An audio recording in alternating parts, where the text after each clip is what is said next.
মর্মান্তিক বিমান দুর্ঘটনা নিহত মাইলস্টোন স্কুল অ্যান্ড কলেজের শিক্ষক শিক্ষিকা ও শিক্ষার্থীদের স্মরণে লক্ষ্মীপুরের রায়পুরে মিলাদ ও দোয়ার আয়োজন করা হয়েছে। রবিবার আসরের নামাজের পর রায়পুর শহরের মধ্যবাজার জামে মসজিদে এই দোয়া মাহফিল অনুষ্ঠিত হয়। সবার মাঠ ফাউন্ডেশনের উদ্যোগে আয়োজিত এ মিলাদ ও মোনাজাতে নিহতদের আত্মার মাগফিরাত কামনা করা হয় এবং তাদের পরিবার পরিজনের প্রতি গভীর সমবেদনা জানানো হয়। অনুষ্ঠানে উপস্থিত ছিলেন রায়পুর বাজার ব্যবসায়ী ঐক্য পরিষদের সভাপতি ইব্রাহিম খান, রায়পুর বাজার বণিক সমিতির সভাপতি সাইফুল ইসলাম মুরাদ, সাধারণ সম্পাদক আলমগীর হোসেন, স্থানীয় শিক্ষক শিক্ষার্থী, গণ্যমান্য ব্যক্তিবর্গ ও মুসল্লিবৃন্দ। ব্যবসায়ী নেতা ইব্রাহিম খান বলেন, আমরা গভীরভাবে শোকাহত।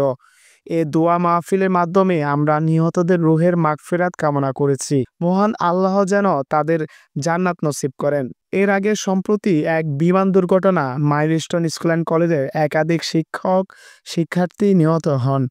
তাদের স্মরণে আয়োজিত আজকের এই দোয়া মাহফিল।